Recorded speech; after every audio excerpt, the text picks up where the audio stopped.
welcome back to my channel. Today is not the most positive video, so I'm sorry. If you want more positive reviews, I feel like all my other videos are very positive, but this is not that video. I'm gonna be talking about a few books that are really popular that I hate. Books that I have beef with. Or maybe I don't hate them, but I just don't love them as much as everyone else. And I feel like sometimes when people give reviews and maybe they mention a couple things that they don't like about a book, it gives me like an idea of how I would feel about it too. And I'm like, actually, I would hate that too, so I'm not gonna waste my time. So this could be helpful to someone. I also kind of wanted to just have an open discussion because some of these books I'm actually willing to give another try. And maybe if you guys could convince me in the comments. And then there's also one series that I'm like kind of wanting to continue, but I don't know because I just didn't like the first book. I could be convinced. And just a disclaimer, these are just my opinions, and if you love these books, I'm so happy for you because I went into these books wanting to love them too, but it didn't work out that way for me, unfortunately. If your favorites are on the list, I am so sorry. A lot of these books I don't even have physical copies of anymore. I just like them so much that I just gave them to free little libraries or something. So I'll just put them on the screen somewhere. So the first two books that I'm going to talk about are very different, but similar in the way that they became TV shows and movies. Well, one became a TV show, one became a movie, and I'm obsessed with the TV show and the movie, but I hated the book, and that is just so rare for people who read a lot. It's rare for me. I'm always like, the book is better, the book is always better, but that's just not the case for these two. And the first one for me is The Summer I Turned Pretty. I wanted to love it so bad, but this is the one though where if you guys tell me the series gets better, I would be willing to continue it because I just don't get how I'm so obsessed with that TV show, but when it comes to that book, I think that maybe there's a disconnect because it's YA and I'm older. I think about that sometimes, but also there are a lot of books on my shelf right now that are YA that I'm so in love with. And so I kind of give it grace because I'm like, maybe I'm not the target audience and that's my own fault, but I love other YA books. So it's like, why didn't I love this one? I don't know. I just remember all the characters being so annoying. I couldn't even participate in the Team Jeremiah or Team Conrad or even Team Belly because I just found all of them insufferable. My favorite character in the book was Susanna though. She was quite literally an angel, but everyone else kind of just annoyed me. I don't know why. And I'm never the type of person that needs to like the characters to like a book. Some books would have the most unlikable characters ever and I'm like, 5 stars, love it so much. But this one, I just couldn't do it. But the show, The Summer I Turned Pretty, is quite literally one of my favorite shows ever. I rewatch it so many times in the summer. Like, it's just basically on loop on my laptop literally every day. In the summer, it's something that I love just putting on in the background when I'm cleaning, when I'm doing literally anything. It brings me so much comfort during those months. People usually use the word cozy to describe winter and Christmas and like fall, but I feel like that show is like cozy in the summertime. That's the definition of cozy in the summertime. I'm so obsessed with it. I just wish I loved the book too, and I think that's why I'm like, if it gets better, I would continue the series.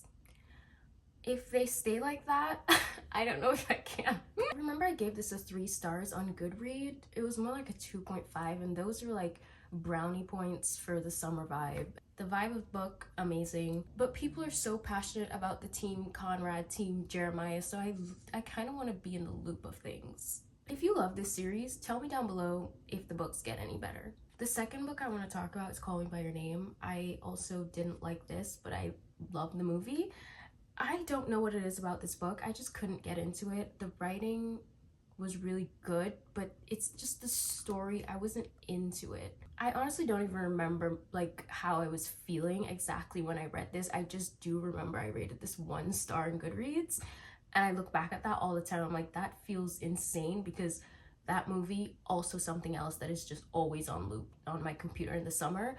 So to see that I rated this book 1 star is like, I don't even know. This is also one of those books that I'm willing to give another chance because I literally don't remember what I was feeling, what I was thinking when I read this. And I feel like a reread of this could be really good in the summer, But again, the movie, literally, I think I kept this book because I'm obsessed with the movie, and this cover is from the movie. I feel like the casting, so amazing. The visuals, so amazing. The entire vibe of it, it's like, oh my god. And the soundtrack, literally perfect. I cannot recommend that movie enough, but we're supposed to be talking about books here, and I did not enjoy this one. Again, I'm willing to give it another chance. So if you really liked this book, let me know in the comments. The next book that I'm going to talk about, this is going to be very controversial. Everything I Know About Love by Dolly Alderton. I've literally never heard a single bad thing about this book. And so if this is your favorite book, I'm so sorry. This is a memoir, and I know a lot of people don't even rate memoirs, and I'm literally going to sit here and tell you why I don't like it. But here's the thing. I rate memoirs. I know a lot of people's reasoning for it is because they don't want to like use someone's life story as entertainment or whatever. It's like, I'm not gonna rate your life. But the thing is, I'm not rating based on an author's life, because there's more to a book than just that. There's the writing, there's format, and there's pacing. There's more that I could rate about a book than just the exact story that you told. I also rate memoirs because I see them as this thing that you're putting out into the world and you're telling your story, and it should, well, in my opinion, it should like offer some value in some way. That's just my take on that. I know everyone's not going to agree with it, but with that being said, I feel like this book was written from a very privileged standpoint, and it was very unrelatable to me. And I know it's relatable to a lot of people, and that's why they love it so much, which is great. It was unrelatable to me, and so I obviously didn't connect with it. But that's not the only reason that I would rate something lower. As I said about The Summer I Turned Pretty, it's like a YA novel, and there was a disconnect there, and so I gave it some grace. But another thing about this book is that I feel like the way that it's advertised and the way that it's like played up is this book that you have to read in your 20s, and it's like something that's going to give you great advice and great wisdom, and it's going to offer so much value. And I feel like so much of the advice and the wisdom that was put in there was just so surface level. I feel like this was stuff that me and my friends would talk about and discuss and say to each other when we were in secondary school. I wish I still had this book so that I could give you examples, but I actually disliked it so much. I put it in the free library like 2 days after reading it. And I'm not saying that Dolly Alderton doesn't have any wisdom to offer. I just feel like it wasn't executed well in this book at all. It really just wasn't for me, and I just don't think that it was doing what it was meant to do. This book is also filled with a bunch of lists, which again feels juvenile. It feels like something I would write in my diary when I was like 12 or something. And it's also filled with a bunch of recipes. Like, we don't need a mac and cheese recipe. We all know how to make mac and cheese. I'm pretty sure I can make a better one than that too. I'm sorry. The recipes really pissed me off. What did that add? I genuinely don't know. I feel like the lists, even though I didn't like them, they added more than the recipes did. I remember after reading this, there was one review on Goodreads that stuck with me. The person said that it was egocentric waffle from an author with nothing interesting to say, and that was kind of mean. And I would never think of that myself, but when I read that, I was like, I unfortunately agree so much. And me personally, I just feel like this memoir didn't really offer anything. And that's just for me. It could offer you a whole ton. And if it did, I am so happy for you. And if this is one of your favorite books, I am so sorry. I rated this 1 star in Goodreads, and honestly, I think if I could have rated it 0 stars, I would. I'm sorry to Dolly Alderton. I'm sure she's a great person, but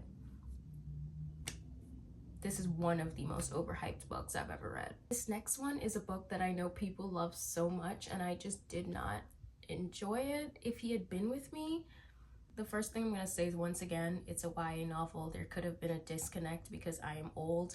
These books are not to blame because maybe I'm just not the target audience. It's just, I do see people in their 20s enjoying this book too. And then, as I said, also, I have YA novels that I love so much. So I don't know, but this one specifically, I'm more sure that there was a disconnect because of how young the book is. I remember when they were having their little high school beef, I was like reading this like, really? Does any of this matter? And I also think back about me in secondary school, I'm like, actually, I've probably beefed with people for less. So could definitely be an age thing. Another major element of this writing that I did not enjoy was that, so basically something big in this book happens and they tell you what it is at the beginning of the book, and then they basically talk about all the events leading up to the big thing, and they say it again at the end of the book. And for me, I didn't really like that, because when I'm reading about this big thing that happens, everyone says that this book is so sad, really heartbreaking, whatever. And when I read about it in the beginning of the book, I don't know any of the characters, I'm not connected to anyone. I'm like, oh, this is really awful, but at the same time I'm not crying because like I have no feelings towards it. I don't know these people. But then you read through the book and you get to know the characters, and I think that's why it's emotional for some people. But for me, it was just like, okay, well, I already know what's gonna happen. You already told me, I'm already prepared, so I am not gonna, there's no shock value there, which could be a good thing for younger readers. So again, the disconnect with the age. I don't know if that's what it is, but I didn't really love that element of the writing. It wasn't my favorite thing. I think this one just wasn't for me. If this is your favorite book, I'm happy for you. I really wanted to love it. I really wanted to cry when I read it, but I didn't. So I think I gave this one 1 star too. One or two, actually I think it was 1. Sorry. The next book I'm going to talk about is Malibu Rising, which is one that I am very willing to give another chance. I think I just read this at the wrong time. I read it when I was on vacation, and I feel like I was just too distracted to get really into the story. Also, despite what the cover looks like, I don't feel like this is a beach read. Like, it could be something to read in the summer, but still like something I would read in the summer when I'm in my bedroom, if that makes sense. Like, when I'm on the beach and on vacation, I get distracted so easily, so I need things that are more like light and fluffy romances type of thing, you know what I mean? And that's not what Malibu Rising is at all. I think I was just too distracted when I was reading this one. I also remember I was really loving it, but at some point it kind of lost me. This book basically has this party going on, and most of the book is just like the one night of the party. And since it's this huge party, a lot of people are there, obviously, and she kind of talks a little bit about random people at the party, like randomly, and I remember that part really throwing me off. Like, I don't care about what this person is doing in the pool. Like, can we go back to the main characters? Let's go back there. Malibu Rising also has the past and present timeline thing going on, mostly at the beginning of the book, I remember, and then they're just like in the present at the party. But I used to really, really hate past and present timelines because I don't know, something in my brain, it just never registered well for me, because every time I would be getting into the past, they switch to the present. When I'm getting into that, they switch back to the past, and I'm just like, please stop. So I've never been a big fan of that, but I think I'm getting better at it. It doesn't bother me as much as it did before. I used to actively avoid books like that. And so I think that was also an element that I disliked, but now that I don't hate it as much, and especially since it's not throughout the entire book, I really think I could like this one. Also, I've never rated a Taylor Jenkins Reid book under 5 stars. I haven't read all of her books, but I think I've read 3 others, or maybe 4. And I've rated them all 5 stars, so I love her writing so much, and I know this is some people's favorite Taylor Jenkins Reid book, so if this is one of your favorites, or if you really liked this one, let me know. I rated this one 2 stars when I read it. I feel like if I read it today, it could go up to like a 3.5, maybe even a 4. The next book I want to talk about is People We Meet on Vacation. I feel like this is Emily Henry's odd man out, because all of her books are like 2-word titles: beach read, book lovers, happy place, funny story. Then what is this? This is the only Emily Henry book that I've read that I have not rated 5 stars. It's so sad. I want to love it, but I just don't. This is also another book that I'm willing to give another chance. I just talked about how much I hate the past and present timelines, and this book has it throughout the entire book, so I was just not having a good time with that. And this one specifically, when I got into the past, we switched back. When I got into the present, we switched back. It was driving me insane, actually. Next thing is the characters. As I've said before, I don't need to love the characters to love a book. But with Emily Henry, that's one of my favorite things about her books. I'm so obsessed with all of the characters that she writes. I feel like all of them, I read about them and I just want to be their friend, and I just want to give them a hug. But Poppy and Alex, I would just shake their hands. I don't know what it is, I just didn't like them at all. And this book is basically about how the two characters haven't spoken to each other in a really long time, and we go through the entire book not knowing why, and we're just waiting to find out why. And I remember when it happened, when I found out why they haven't spoken, I was just like, that's it? Really? It was so underwhelming, and I currently don't even remember what the reason was. I feel like that says enough. This book is just not memorable at all to me, but I'm willing to give it another chance because, as I said, I can handle the past and present timelines more now, and it's Emily Henry. If I could discover my love for a new Emily Henry book, then it's a win-win, honestly. I only gave this 2 stars when I rated it. I honestly feel like I could reread it this summer and maybe it would be like 3.5 or something. I don't know. If this is your favorite Emily Henry book, please convince me to read it. The next book I'm going to talk about is the second book in the Knock 'Em Out series, Things We Hide from the Light. I feel like this series is very popular in general, like all of them, but I really disliked the second one because it was so similar to the first one, and my downfall is that I read them back to back. Basically, when the first book, Things We Never Got Over, was popular and it was like literally everywhere, I never read it, and I think the people who read it I think it was 2022, or maybe the year before that, I don't know, whenever it came out, and they read it immediately and they were so in love with it, they had to wait an entire year for the second one to come out, and so it wasn't just so fresh on their mind. For me, I read the 2 of them back to back because when I saw the second one coming out, I was like, oh, this is like my sign to finally get into this series. I want to know what it's about. I really liked the first one. I think I rated the first one 4 stars, and then the second one was literally the same exact plot. It was the same exact thing. The ending, I don't want to say too much, but I think people don't talk about how similar that book is enough. And I think it's because a lot of people had a year between it. So I guess my advice is, if you're going to read that series, read them like 6 months apart at least, or just skip the second one, honestly, because I say it's really similar to the first one, but the only thing that's different, I feel like, is that the characters are more boring. The third one's really good though. I rated it 2 stars, and I think the 2 stars is just for like the characters from the first book popping in, and I really liked the world and the small town vibe, so it got 2 stars for that. But that second book just did not hit for me. If you read the Knock 'Em Out series, please tell me which one is your favorite one. I feel like a lot of people were disappointed by the third one. I don't know, the third one kind of hit for me. And I have one more book. This one is like a bonus book because I actually don't know if this book is popular at all. It's just a book that I want to talk about because I don't think I've ever disliked a book as much as I dislike this one. Our Scorching Summer. I read that last year, and I remember writing a little rant review on Goodreads, and I'm not the type to write rant reviews. I literally just rate my books and go on about my business. Or sometimes I would say like one word, like this was wholesome, or hated it. So I don't know, I literally, and most of the times when I don't like it, I don't really say anything. But with this one, I was so passionate about how much I disliked it.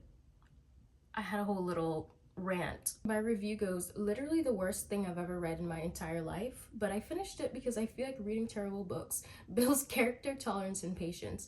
I don't feel that way anymore, by the way. I used to not DNF books because that's generally how I felt, but now I will DNF literally anything. How were both main characters so insufferable? When he said, I'm growing tired of this part of your personality. Like, no, you did not. Oh my god. I need to talk about that. So I don't even know what it was, like what was going on, but I just remember there was a part of this book where I think she was insecure about something, or maybe she was like self-deprecating, or she wasn't trusting. Basically, some kind of basic human emotion she was expressing. And he goes, I'm getting really tired of this part of her personality. Excuse me? You don't even like her. Leave her alone. You don't even like what kind of, that line bothered me so much. I think that's where my hate for this book, just literally the only person that I'm allowing to ever say that to me is my mom. If I give her back talk, if I give her attitude, she's allowed to say that to me. But no one else is allowed to say that to me. If any person in my life ever told me, I'm growing tired of this part of your personality, you will literally never hear from me again. It was just such an insane thing to say, like in the moment.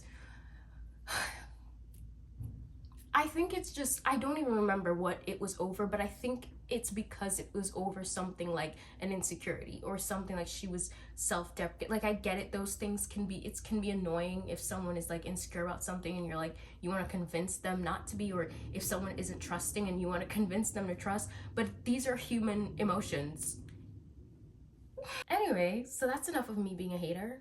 I promise you I have more positive videos on my channel. So if this is the first video you've seen from me, I'm not like this all the time. Subscribe to see my better self and see better books, potentially. If you enjoyed this video, please give it a like and subscribe for more. Thank you so much for watching. Bye!